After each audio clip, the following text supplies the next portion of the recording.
Alrighty, ladies and gentlemen, we are back at it again with another Wuthering Waves 3.5 Yangyang video. And this time, it's the video you've all been waiting for, her full kit reveal. And I'm just going to be honest with you, I've taken a look at this already. That's actually why my stream was a little bit late today. It's so long, it's ridiculous, but her kit is not actually that hard to understand. There are a lot of kits like this in the game where they have a bunch of words, but then the words don't really matter that much when you get into the actual gameplay. And, well, that's going to be the situation over here, but that just means that this is going to be a long-ass video as we try to explain to the best of our ability why certain things are working out this way. So yeah, that's going to be this one. We're also going to have some details regarding like her weapon pulled up on the side as well if necessary, but probably not because this thing is just like the stat stick of all stat sticks. So without further ado, let's go ahead. We've got the profile reveal over here. Let's get this going. So a little bit about Yangyang before we begin is her characteristics will be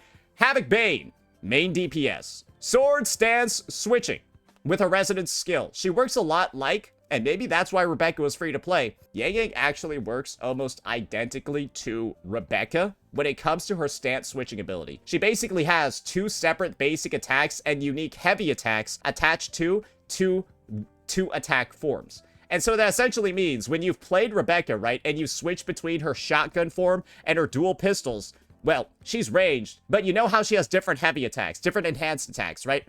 Yangyang's got the same thing. She's just got more of them, though. And it's because she has more. It's like she's got like 8 different attacks. It's kind of complicated. So yeah, that's going to be what's going on over here. She's also going to have grouping. She's not an arrow character, by the way. She just has like wind and feathers and all of that. She's a Havoc character. Just don't ask questions about that. Anyways, attribute, Havoc, weapon, sword. And that's going to be a good thing for a lot of people because she might be really good on certain free-to-play weapons. And then for the essential materials, if this is just going to be pretty vanilla, I don't think anyone's going to be too confused about these. It's all new mats, except for the polarizers. Yes, polarizers, ladies and gentlemen. The Lahairoi material, that is the only thing you can farm. Everything else is going to be fresh in the patch. They might have some packages in the store, but good luck, buddy. Another thing to note about her is that this isn't listed, or might have been. She's heavy attack damage as well as being Havoc Bane. So that's something to keep in mind as you're rolling your substats, but she's got her own unique echo set as well. That we'll talk about a bit later on. All right. This is going to be your normal attack over here. And one thing that I'll say about these animations that Kuro Games has decided to put on the screen is I'm not lagging. You can see my camera's moving fine. They just decided to put 20 frame per second. Sorry, this ain't even 20. This is like 3 frame per second animations. Bro, like, that's essentially what we got going on over here. So, I'll try to like put as much of the screen on it as I can. Basically, her normal attack, she's got an azure sword stance and she's got a feathered sword stance. Remember what I said before about, Rebecca and the dual kits? Yeah, so she's got 2 basic attack chains, 1 for both forms. Makes sense, right? I don't think this is too surprising. I don't think that this is too ridiculous. That's what she's got. Do keep that in mind. Her basic attack will consume a resource, and when her resource is consumed, she gains access to an enhanced attack. We'll talk about that later. Now, her resonance skill. So basically, all this does is it does an attack that deals heavy attack damage, then switches your form. This is literally like Rebecca. You guys see what's going on over here? So she switches her form, and the crazy thing is her basic attack cycle also doesn't reset. So the last hit of her basic attack chain in both of these forms also applies Havoc Bane. That's something to keep in mind too. It applies Havoc Bane, so that's why not resetting the cycle to apply more of the stacks is a good thing for them. But yeah, this is just what the baseline switch does. In a lot of ways, you could say this is similar to Imith as well. Deals damage, which is her main damage type, heavy attack, then switches her to her other side. Now we got our Resonance Liberation. And this is where stuff just gets like a little bit confusing. Because you're going to see these resources called Melody and Azure Plume. You want to consume Melody in Yangyang's kit, and you want to get points of Azure Plume. So that's essentially what this nuke does over here, is it advances some of the resources in her kit. And when you see how these resources build up, you'll understand how this one works. So another thing to keep in mind over here is that after she uses this skill, she's going to gain a buff called Voice Upon Voice. And when she uses, and do keep in mind, the names are going to be a little bit confusing over here. When she uses Sword Stance Flow Feather, summon a Shadow of Xuanling to attack the target. So this is kind of like the thing over here. That's not actually this ability up here. That's not her regular switch. That's actually her enhanced switch. And basically, what she has is she has an enhanced resident skill that becomes available after you do one thing. And that one thing is consume all of your melody. That gives her access to an enhanced skill. So essentially, this gives access to that skill immediately and then buffs the skill to then make it deal additional damage via the Shadow of Xuanling from that special voice upon a voice buff. Does that make sense? We're kind of peeking ahead at some of the other parts of her kit, but it's necessary to actually explain why this one's important. And now here's where we're going to get into those enhanced skills. Let's see what's going on over here. So, when Yangyang is in the Azure sword stance, when she has no melody in the Feather sword stance, she gains an ability called Sword Stance Flow Azure. And what that basically does is that's going to give her a point of Azure Plume and then switch her stance to the other form. You kind of get how this is similar to Rebecca, right? Where Rebecca has a unique heavy attack, enhanced one, depending on which form she's actually in. You get your special enhanced one over here in the same exact way.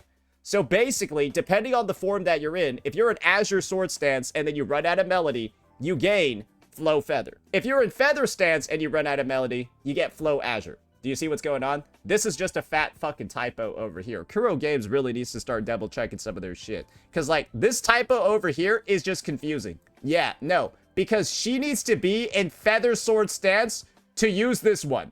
She can't be in the Azure Sword Stance. This one switches her to the other stance. And this one requires her to be in the Azure Sword Stance, and then it switches her over to the... Do you see what's going on over here? So, a little bit unfortunate. Just cancel out this line from your reading, and you should be able to understand this. Basically, she's got two separate forms, Azure and Feather. When she's in Azure form and she switches, she goes to Feather. When she's in Feather, she switches, she goes to Azure. And then when her melody is depleted, which her basic attacks deplete and her ultimate, well, then she gains access to a special switch. And then that's what you're seeing over here. Is that pretty clear, guys? Is there anything too crazy going on? Remember, this kit is overly complicated. It's like overly wordy. Basically, she's got like double the number of attacks for kind of like all of her abilities aside from her liberation because she's got two separate stances. But don't worry, it keeps going. So, when Azure Plume is restored to maximum, while in the Azure Sword stance, hold the normal attack to consume stamina and all your Azure Plumes to cast a special enhanced heavy attack. So, this is how her sequence works. Essentially, Yangyang is going to enter the battlefield, right? And then maybe use her liberation. That's going to deplete all her melody and then give her a point of Azure Plume. Awesome. Very, very, very cool, right? She holds a max of 2 points of Azure Plume. How do we get the other point after using our liberation? Oh, we want to use one of these. Because that's going to restore 100 points of melody and also give us 1 point of Azure Plume. And it's also going to deal heavy attack damage. So then we ultimate. Then we do one of the flow moves, consume all the melody, and then also, right, get another Azure Plume point. And then that's what lets us cast one of these heavy attacks. And so you can see over here, this is like her Azure Sword one. She kind of summons like, I guess like a fucking wind tunnel and just blasts the motherfucker. He goes flying. Holy shit, that looks powerful. And then this is going to be the special Feather one. And this is basically going to be her doing like a air attack chain that ends with like a plunge attack. As you can see, there are basically 2 separate forms that you're like supposed to use over here. I imagine you're only going to be able to get to use one of them, right? Because it requires the 2 Azure Plume points. So there's probably going to be a better move to use in various circumstances, but do keep in mind that's the differentiations between them, which I guess is cool, right? You get 2 different nukes. I assume these attacks are going to deal a ton of damage. You get 2 different nukes that you have the option of actually using. So the differences between them is that this simply deals a big strike of heavy attack damage that summons a cyclone, while this one, on the other hand, right, basically allows her to do this. She can cast a heavy attack that kind of like results in like a mid-air plunge at the end, and then she gains a special buff called Hark the Wind for 12 seconds. We'll talk about that one a bit later on because you see some of the specifics of it later. But this essentially enhances her basic attack chain following this move, and it might be the better one for most circumstances. So do keep that in mind. Now, well, this is Hark the Wind. So when she's in Feather Sword stance, the Feather Sword stance is replaced with a separate basic attack over here that's going to deal heavy attack damage. And so as you can see, this is where she kind of does like the Virgil level cuts. And you only get this if you decide to use her heavy attack in Feather Sword form. So if you're somebody that's using her enhanced heavy attack with the Azure Plume in Azure Sword form, then you're not going to get this cool attack over here. You got to do it in the Feather Sword form and they get the Hark the Wind buff. So if this is what you're looking for, if this is what you want to do, make sure you're doing this heavy attack in your Feather form. But keeping track of them might be a little bit hard. That's why there are probably going to be like some rotations out there to make sure you're doing the right thing that you actually want to with your Yangyang. It can get a little bit confusing, right? So that is kind of like her kit at like a rough baseline. But there are a lot more complications when it comes to like the rotations because as you can sort of see, there's a lot that she's actually capable of. And this is going to require some pretty strict in-game testing to kind of like understand. So let's go ahead, let's finish up and see what just some of the rest of the baseline kit materials look like. So now over here, she's going to be having her intro skill, Skybound Feather. And this is where stuff gets spicy. Deal havoc damage and restore 1 point of Azure Plume. When intro skill Skybound Feather deals damage, it applies 1 stack of Havoc Bane on the target. So, as you can see over here, she gets 1 point from intro skilling in. Then, theoretically, she would get another point from using her Liberation after intro skilling in. Do you guys see what's happening? So, it might be she's actually doing 2 of these in 1 rotation. Where one of them is this one because it's shorter, and the other is this one because it's longer but deals more damage, but you can't fit 2 of them in 1 rotation. You can kind of guess what's going on. Based off of how her kit works, it's very, very, very likely you're actually going to do 2 of these in 1 kit or 2 of these in 1 rotation. One that's the lower damage one with faster, and one that's the longer one that, you know, chains into this move. That chains right into like this move over here after you're done with the plunge. So that's what we got. But don't worry, guys. There's more. Because there's almost like an afterthought that hasn't been mentioned at all in this kit, right? You haven't seen Havoc Bane mentioned anywhere until now. Even though, if you look at the very top, right, you can see Havoc Bane main damage dealer. So where the fuck is that debuff? Well, don't worry, guys. I found it. It's just, well, in the intro skill, outro skill, and then her inheritance. But it gets the job done. So, the next part of Havoc Bane over here is this. Attacks the target, dealing havoc damage equal to 300% of Yangyang's attack. This is not as great as other outro skills damage-wise, but it also has this effect. All resonators other than Yangyang gain tonal switch. And when a resonator with tonal switch inflicts Havoc Bane, that resonator's havoc damage is amplified by 20%. And so, this is what I want to see over here. Why the hell is she switching to Electro Rover? Like, why not, I don't know, Chisa or something? Does Electro Rover apply Havoc Bane or some shit? Maybe that's like, maybe this is them saying Electro Rover is somehow able to apply Havoc Bane.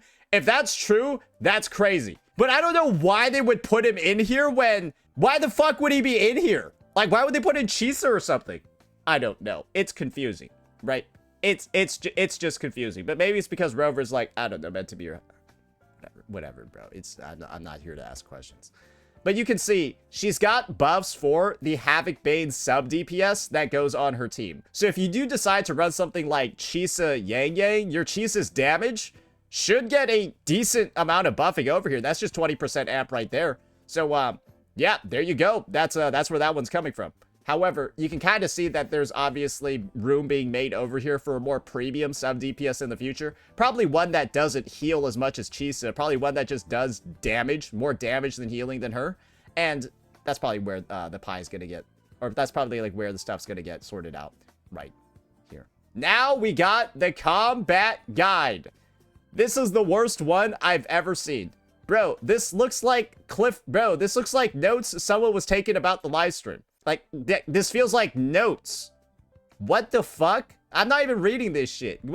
This is so low effort, it's crazy, bro. You say that for every combat guide? Bro, what is this? Bro, what the fuck is this? Like, this is... Bro, this gets, like, into 1% of her kit. Whatever. So, remember what I was talking about before when it came to Havoc Bane? It's all here. Literally. All of Havoc Bane is in her first 2 inherent skills. So let's read the first one. When a target has 1 to 3 stacks, each stack of Havoc Bane amplifies the damage from the target damage from Yangyang by 10%, up to 30% at 3 stacks. When the target has 4 to 6 stacks of Havoc Bane, each stack amplifies the damage from Yangyang by 12, up to 36. So essentially, this is what it's telling you over here. Yangyang only gains a 6% amplification buff from having 6 stacks or more than 3 stacks of Havoc Bane on her team. So essentially, if she has no Chisa and nobody that can increase the stack limit, right? She'll get 30% amp down from 36. That's not that much. If anything, that is pretty much... these might as well be the same value. The real reason over here you're going to see a damage difference between 1 and 3 and 4 and 6 is that Havoc Bane applies by itself a defense reduction. So it's kind of like it'll be 6% amp on top of 6% additional defense reduction. So if you're combining 6% amp with 6% defense reduction... Oh, wait, no, does this stack up? Oh, maybe it does stack up. Maybe, I think it's... Is it 30? Is it 30 to 66 or is it 30 to 36? Are these separate buffs? Is this 66%? If that's the case, then scratch what I said. I might just be reading this wrong. So I guess there are 2 ways to read this, and one's obviously way stronger than the other. One is, these are both separate stat counters, and so the total 66%. 66% sounds kind of crazy, but that might be the case. Or it could just mean that, well, when she's at only 3 stacks, it's 30% cap. And then when she's at 6 stacks, it's 36% cap. I'm not entirely sure, right? And so we'll have to see when it, like, actually releases. But 66% amp sounds like a lot. Because essentially, you see 66% heavy attack damage amp right here, right? Her weapon itself is 36. So you're saying that with her weapon and herself, it's 106% damage amp, which is kind of a lot, right? Because if you add 36 to 66, you get like 102% damage amp. That's kind of a lot of damage amp. So I'm not entirely sure if that's like what we're supposed to be seeing over here, because 66 is a lot. But this also could be potentially if some of her teammates don't have any amp at all, then this might be the only way to actually get any amp in her kit. So we'll have to see, right? Especially if certain other characters that come out, they just don't even have amp at all. And so this is the only way that she's getting it, at least in her teams. Because for most people, they get it via an outro skill. As far as I'm concerned, guys, Chisa's outro skill, all it does is it increases the stack limit. So from that perspective, Chisa's outro increases the stack limit of negative statuses from 3 to 6. It's not a big damage buff, right? And so if you're viewing this as like, oh, we're giving Chisa an outro skill basically with this one, I can see the implementation. Because guys, Chisa's outro in a vacuum increases your team's damage by like nothing. If you're not dealing like a damaging negative status effect like Fusion Burst, Glacial Chafe, or Arrow Erosion. And Havoc Bane is not one of those damaging status effects that like, you know, scales up with the number of stacks. It stays at a static 2% defense reduction per stack. The damage doesn't go up exponentially as the stack limit does. So I can see why they have this so strong, because Chisa's outro functionally doesn't do anything by itself in Havoc Bane teams. So yeah. I see the vision over here. I'm just going to have to see how it works in game, because this sounds like it could be broken and overpowered. But again, she doesn't... This doesn't do that much, bro. Like, if you don't have... What, it doesn't do that much, bro. I'm gonna be honest with you. It's kind of shit. And if you want to see how shit it is, use it in a Zoni team. Use it in a Spectro Phoebe team. Use it in a Phoebe DPS. Yeah, use Chisa there, and you'll be like, wow, this is a Baija is better. Think about it this way. If this wasn't in here, a Baija would be better than Chisa. Does that make, like, does that make sense? Hopefully it makes sense. All right. Now, inherent skill, 1 life, 1 blade. The Resonance Liberation that she uses is going to raise the Havoc Bane stacks on the target hits to the maximum. This is one of the reasons for why, even if this was only 6% more amp, you would want Chisa on the team anyways, right? They're kind of like telling you, you want to be able to build up a lot of stacks of Havoc Bane because A, her ultimate is going to instantly raise the cap, and then B, you got this. When Resonators in the team inflict Havoc Bane, Yangyang Xuanling gains 1 stack of Windbound. And that can be gotten every 1 second. Kind of like directly on pace with Chisa's generation. When Windbound reaches 6 stacks, she removes all of them and gains 1 with the wind. And as long as this one lasts, whenever she uses one of her special enhanced resonance skills, remember the ones when you have no melody, she summons feathers to apply 6 more stacks of Havoc Bane to the target. It's really bad if you have 3 stacks max, right? When you're reading this, right? It's not good. You're wasting half the stacks effectively if you only have 6 when this is going on. Or if you only have a 3 stack limit when this is going on. So you really want Chisa on there to be able to raise it.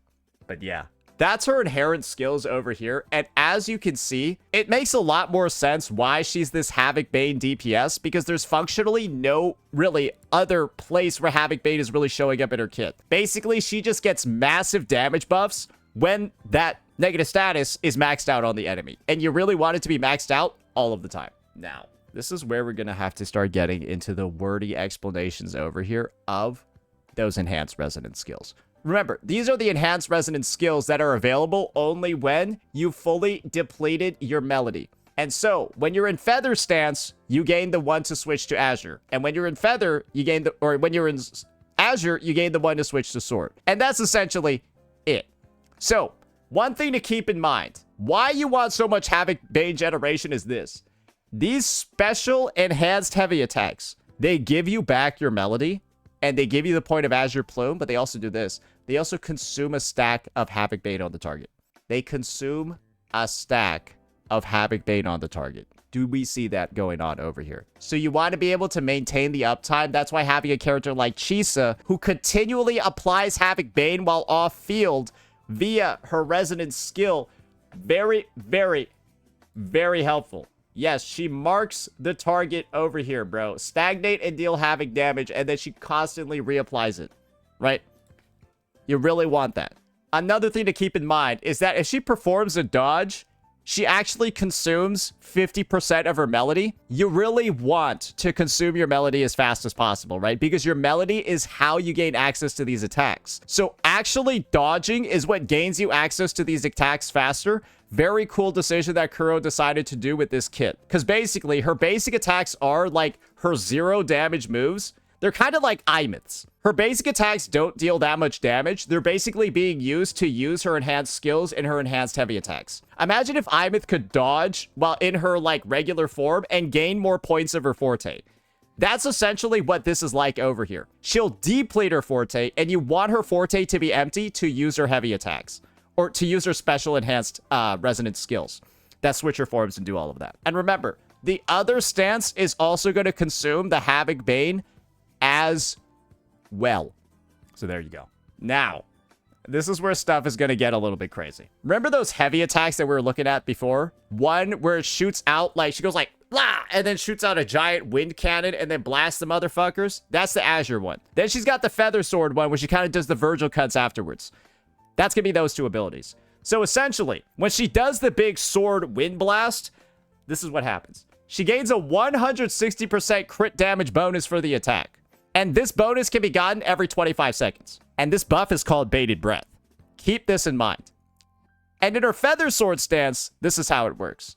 She's going to have a buff called Streaming Storm, which lasts for 15 seconds. And then she's going to gain 160% crit damage on, well, the next Feather Sword stance, midair heavy attack, Featherfall, basic attack, Havoc and Bloom, blah, blah, blah. You get what's going on. Basically, she gains 160% crit damage for this entire attack sequence over here, where she does all of this, all of that. Very neat, cool, right? And then follows up with, well, the Virgil cuts over here. They all gain that 160% crit damage.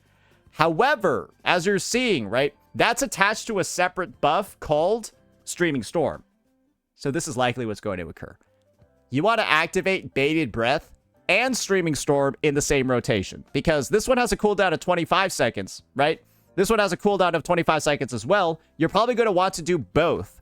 Probably start off with Azure Sword Stance and then go into Feather Sword Stance to end the rotation, right? You can kind of see what's going on over here. Both of these attacks are also going to apply 2 stacks of Havoc Bane to the targets that they hit, which is probably pretty good for the uptime as well. Remember, Yangyang is probably going to consume 2 stacks as she's getting over and getting these Azure Plumes ready to go. Second, Featherfall is simply the attack that she uses over here and then grants her Hark of the Wind. And remember, Hark of the Wind is just like those special cuts. Nothing too crazy going on over here. We've seen all that stuff. Now, she gains another buff called Feathered Oath when her teammates apply Havoc Bane to the target. Yangyang is going to gain 1 stack of Feathered Oath for 4 seconds. And it can be gained up to once every 1 second, stacks up to 6 times. And so essentially over here, you're going to see this. Every single stack is going to increase her crit damage by 25% on Azure Sword Stance, Feather Sword Stance, Feather Fall, Havoc and Bloom, blah, blah, blah. Basically, the 2 enhanced heavy attacks and the chain attacks that follow. That will stack on top of the existing crit damage bonus. So, like, the crit damage bonus, guys, is looking like upwards of 310%. 310% potentially over here, because you got 150 right here, and then you got a cool little 150 down here. So the end result, guys, is this. We're seeing numbers of like 66% potential amp, 66% amp, followed by 310% crit damage. That's kind of a lot. That's kind of excessive, some would say. Who actually knows, though, how the multipliers are looking like? Because that's the thing, right? This is a lot of crit damage. This is a lot of amp. I wonder what her multipliers look like, because that's what all of that multiplies off of. Because there are characters that have incredible stats, incredible scaling, but then they don't have like the best critical stats ever. Could be the opposite over here, but we'll just have to see. Now, refrain. Before Yangyang Xuanling's 4th basic attack in either form, this is something that she'll do. She'll propagate the Havoc Bane stacks. Basically, spread them. I don't know if that's even necessary, because I feel like Chisa already does that, but I guess the team will get even, like, more Havoc Bane aids, I guess, especially in Weewa. Cool. Now, you're probably wondering how Melody works beyond, like, the basic descriptions that I've given it. Essentially, you want to consume Melody, and then Melody gives you access to the enhanced attacks that give you Azure Plume. So, using an enhanced skill restores 100. Using your Liberation consumes all the Melody. Normal attacks consume Melody when they deal damage, and successful dodges during her stance switches all consume 50 points. So remember, you see what's going on over here. Her goal is to consume Melody as fast as possible, right? To be able to gain access to her enhanced skills, all of that as fast as possible. Then she can use both of her heavy attacks, both of them in one rotation, assuming she presses all her buttons correctly, and then deal a fuck ton of damage. However, right, the kind of like issue over here is kind of like this. I feel like there's going to be a lot of space for breaking of rotations over here. This character actually does seem like one of the more complex DPS ones in the game. This is like Imeth on steroids. That's, I think, the best way to describe this unit. She's literally Imeth, but Imeth, like, holds your hand as you go and, like, play your kit. It doesn't feel like there's as much hand-holding over here, and there's a lot more room to fuck up, because you have to differentiate your basic attacks. Because if you repeat the same one, you are griefing. If you repeat the same enhanced heavy attack, guys, you will just lose 160% critical damage. You don't want to do that. And the inputs are the same. You just have to be in the right form. Imeth, it kind of doesn't matter which form you're in, because she automates it. Imeth always defaults to mech form when she uses her ultimate, and so it's really hard to fuck up, right, her combo. It's consistent every time because she sets it for you with her ult. This character is not going to hold your hand like that, and if you fuck up and press the wrong buttons and switch when you're not supposed to, you will be using the wrong ability, and you'll probably double up and lose a fuck ton of damage. I don't think this character is going to be that simple. I feel like there's going to be a lot of, like, learning curves when it comes to actually getting this unit working properly. But when she does, I feel like she's going to be extremely strong. But that's just my personal take. And who knows how much quick swap potential she has too, because I feel like she has a decent amount, at least from what I've seen. I don't see anything that's removed upon switching. Now, Azure Plume. And this is going to be, again, it just goes up to 2 points. So using her enhanced resonance skill, they're all going to give you 1 point alongside her intro. Using her Liberation also gives you another point. And then using her heavy attack, right, consumes 2 points. You can kind of see over here. You get 2 points easy from her intro and Liberation. That's probably when you do one of the big attacks. Then you're going to start, well, just consuming even more, get 2 more points, and then do the Featherfall attack. The real complication over here is going to be this. going in on the right form and then also making sure that you're ending with the feather form. Because you probably want to start with the feather form first, or you probably want to start with Azure form's attack first because it's shorter, then do feather forms afterwards, because then there's less damage to miss if you accidentally extend your rotation. That's my personal take, but we'll just have to see. It's probably going to be Giga optimized, but even if it is optimized, guys, some combos are still hard to do. And I think this is going to be one of those characters. So yeah, now we got some more information regarding her normal attacks. Basically, it's this. She's got a 4-hit normal attack chain, and when she's in the middle of consuming Melody, aka it's not 0, and her resonance skills aren't ready, the energy region of these attacks is increased by 20%. And of course, the 4th hit applies a stack of Havoc Bane. So this is just like an odd thing that's in her kit. She just gets 20% increased ER when she's consuming Melody. And I guess it's like a nice little trade-off for doing your basic attacks and not dodging all the time. So I guess that's there as well. She's also got a plunging attack that, again, consumes Melody in both stances and then goes into the second stage of her basic. And then her dodge counter, again, consumes Melody, then goes into the third stage and second stage of her basic. You get what's going on, right? Her basic attacks are exactly like Imith's. You don't want to use them ever, because they deal no damage. I can guarantee you these are like Imith's attacks, and they deal no fucking damage at all. Like, straight up, you're just gonna be here like, fuck, I'm just waiting to use my enhanced resonance skill. Much like Imith, right? These two characters are much more similar than you actually think. Yangyang is almost like a step up, though, in terms of the complexity of the design. I think that's fair to say. Now, her regular resonance skill, Sword Stance Switch. You basically it's just like Imith's. You just do the switch over to the other form. She's also able to trigger dodges during this time, so do keep that in mind. It will consume the Melody as well. So honestly, a way to like maybe speed up your rotations is to intentionally switch 2 times into 2 attacks, right? Imagine it's like the Mech Abomination, and this motherfucker's like whoosh, with his big ass fist, right? And so you stance switch, dodge, consume 50 Melody, and then stance switch, dodge again. And then just speed up your rotation that way. That'd be kind of badass, right? And I assume it's possible over here, especially against some really aggro bosses like the Dragon of Dirge or something like that, right? Who just have hitboxes everywhere. And you can trigger a bunch of dodges that way. So yeah, she might actually be really good against very aggressive enemies because of that fact. And when it comes to Tomb Break, no Tomb Break interactions. She just got those. So now this is the thing. We're taking a full look at the Yangyang kit over here, and you can probably guess, good golly gee, there's one teammate in particular that sounds like she's gonna be really, really, really good for Yangyang, and that's gonna be this. Because Yangyang really likes having Havoc Bane application, and she really likes having the stack limit increased on debuffs. But this is another reality as well. Most people are under the impression that Sui Sui is going to be a negative status support too, simply due to the fact that Sui Sui set seems to be about applying the Glacier Chafe.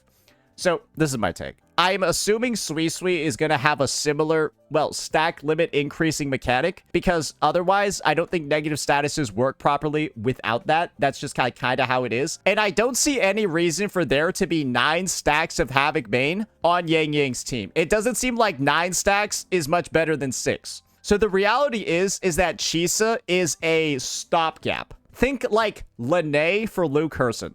I think that these two are meant to work together. I think that Sui Sui is probably going to be a best-in-slot support for Yangyang. Why? I don't know. Something about it is telling me. Maybe it's the fact that they share a Sonata set. Yeah, Song of Feathered traits. Yeah, that's probably why I think they're going to work together. I'm under the impression that Sui Sui is probably going to increase the stack limit and allow you to get to those 6 stacks yourself. And then this is the other case. I just think that Xuanling is going to be like the Havoc Bane 7 DPS. I just think she's gonna be the Havoc Bane 7 DPS. There you go. She's gonna be the Chakota. She could be the Lucilla. I'm calling it. There you go. And if it's not her, it's somebody else. I don't fucking care. But basically what I'm saying is this. I don't think Chisa is the end-all, be-all for the Yangyang team. And if you're truly in a situation where you don't own Chisa, but you want Yangyang and you want Sui Sui, I don't think you should pull her. Because this character is a support for other negative status teams. I don't think her role is meant to be a Yangyang sub DPS. her buffs aren't strong enough. Her main buff is her ability to increase the stack limit. If Sui already does that, half of her role is redundant. Actually kind of useless. And that's going to be my take regarding the situation. I think you should wait for a better Havoc Bane sub DPS, because I can almost guarantee there's going to be a different one than Chisa for Yangyang's team. Chisa is meant to be your Lucilla support, right? Or your Lucilla Hiyuki support. She's really good there, right? She's also good in the cart team. And she's also really good in the Ibith team, right? She's already got plenty of roles. She's already got plenty of options. I would not recommend that you pull her just for Yangyang. If you pull her just for Yangyang and not for a Hiyuki, not for a cart, not for an Ibith, I think you're griefing. What's your opinion on Havoc Rover as a sub DPS? Havoc Rover doesn't apply Havoc Bane, so that doesn't really work. Because this is also the other situation, guys. I think all you really need to know is this outro skill. When a Resonator with Total Switch inflicts Havoc Bane, that Resonator's Havoc damage is amplified by 20%. I mentioned that Chisa's going to get a bonus over here. Chisa doesn't really do any fucking damage. This is even more redundant when you factor in that Chisa is not really that damaging of a fucking character. Yes, I know she does damage, but it's not really like damage. It's not even sub DPS levels of damage. It's so bad. So the end result is, I'm pretty sure there's just a character that doesn't heal, that maybe doesn't increase stack limit, but just deals a significant amount of Havoc damage and applies Havoc Bane. And that's going to be the role that's coming out, right? And that's what I'll put money on. So yeah, there's that. Next, of course, there's other teammates that you might be thinking about just from the perspective of heavy attacks. And unironically, Rebecca should be decent with her. Like, I don't see a universe where Rebecca's actually bad with her because Yangyang's rotation looks long as fuck. Like, bro, when you factor in everything you need to do in here, it looks like Yangyang's rotation is long as fuck and also decently backloaded. And Rebecca also gives some of the best heavy attack damage buffs in the game. That's pretty cool, right? Rebecca also gives attack, which, as far as I'm concerned, Yangyang looks like she needs a lot of attack. Yangyang has built-in amp and defense reduction. Does Yangyang have a lot of built-in attack? I don't think so. I don't see a lot of it in her kit. I actually see 0 of it in her kit. Rebecca, on the other hand, has Static Mist and Skull Thrasher as well for 24% if you got it, right? Rebecca's also going to have, well, 2 break boost, and then she also gets 20% attack to the entire team. So, like, with her 6, she gives 44. With Static Mist, she gives, like, 36, which is pretty good. Then you get the attack buff from Sui as well. I would actually say, for a lot of people starting off the Cyberpunk collab, you probably get a very competitive team running, well, Rebecca, Sui, and probably Yangyang as well. Other options are, I think Mortefi is still going to be very, very, very consistent because he gives a fuck ton of attack. He's on Static Mist, and I don't see how he doesn't work with her kit, but this is also the other thing you guys got to think about. Amp could be considered redundant because if she's already getting 66% from her kit and then 36% from her weapon, adding 30% more on top of that isn't very good, right? It isn't particularly that good. However, Mortefi does have, like I said before, attack built in over here, 20%. But then again, Rebecca's got 20% as well. So don't sleep on this. Don't sleep on this. Another thing I'll say is that Havoc is probably getting just a way better support in the future for the main reason being, it almost feels like we need like a Chikona version of, or like a Havoc version of Chikona. That's like kind of what it feels like. A Havoc version of Chikona. Because right now, you don't really have that anywhere on the roster. Like, Dan Jin, unironically, is like, yeah, you might be able to use her as well. Would make sense, too, because she's also Chinese. But other than that, I feel like Yangyang is going to be like one of those units that has a lot of very high numbers, particularly from the fact that Havoc Bane's weird. Because the only way for her to actually deal damage is to have big self buffs, or they release the Havoc Bane sub DPS first. But there's no way they release the Bane sub DPS first because they're not going to do anything in the game. If they release a Havoc Bane sub DPS right now, they're actually useless. So the DPS does kind of have to come out first, but I feel like in the process, her numbers may be getting a little bit overtuned, especially if this is 66%. Because like I said before, she is getting another 36 from her weapon, but there's no attack over here. So maybe Yangyang is really heavily balanced by the fact she's got like no attack in her kit. And she needs purely like attack from like her subs, purely attack from like her teammates and stuff like that. But there's nowhere else to actually like get it. And this thing, And you want to know another thing I don't see? Percent damage bonuses either. Like heavy attack damage bonus, havoc damage bonus. I don't see any of that. So maybe that's why her amp is so high, because that's the only fucking buff she has, bro. Attack 3 costs? How? But she doesn't even have havoc damage in her kit. You go attack 3 costs when you have an abundant amount of damage. She doesn't even have damage in her kit. All she has is amp and then 12% from her weapon. That's actually it. It's 12% from her weapon over here. So yeah. I see why there's some panic about where her numbers are looking like. But guys, she has one of the most lopsided kits I think I've ever seen from just like a stat angle. Because she's missing a lot of the stuff that like DPX characters have at a baseline. And she gets a lot of rarer stuff instead. But there are still trade-offs being made over here, and there's a lot missing. So I'm excited to see what she's going to be looking like on release. She has the potential to be incredibly strong, but I do feel like she's a release that's going to scale a lot more dramatically with more teammates as they come out. With the most important one probably being, well, her sister. Yeah, because we know the sister is coming out very soon. And what I'll say is this. Oh, sorry. She does have some damage bonuses from her Sonata set. But this is what I'll say about this. Bro, I think this is going to be like 10-20% maximum. I'm like 99% sure this damage bonus is not going to be high because she has crit rate 2. And then the 2-piece effect is ER, bro. I bet this is 10% ER, and then it's like 20% crit rate and 20% heavy attack damage bonus. Maybe 30% heavy attack damage bonus, but I'm thinking 20. And the reason for that is very simple, guys.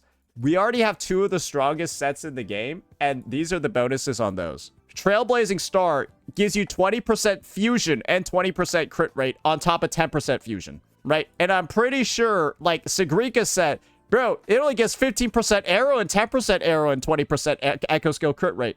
So you see what's going on over here, right? So small damage bonus over there, followed by, I do believe the 4 cost also gives a small damage bonus too. So she does have a little bit of damage bonus. Oh, wait. No, maybe not. Wait, this gives no damage bonus. It just summons Blades of 1,000 Memories, and then when you inflict Havoc Bane, you like deal I mean, this is technically damage bonus. It just looks like motion value damage bonus, so it's like not too bad. But yeah, this just goes to show she might be one of the lowest damage bonus characters in the game and lowest attack characters in the game.